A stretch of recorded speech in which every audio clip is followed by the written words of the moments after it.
Hello everyone, in this video I will show you how to turn on or turn off tap duration in Samsung Galaxy S24 Ultra.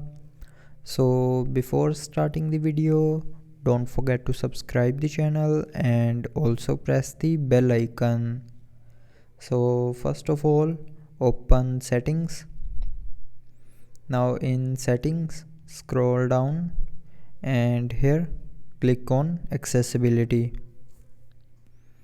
Now in accessibility, click on interaction and dexterity,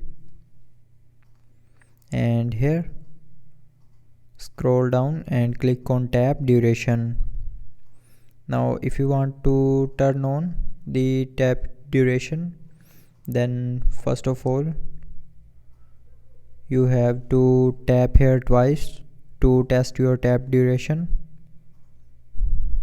and after completing the tap test you can click on this button to turn it on.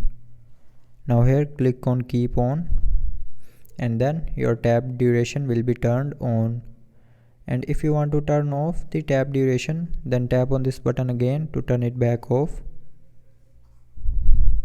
And after turning off this button, the tap duration will be turned off.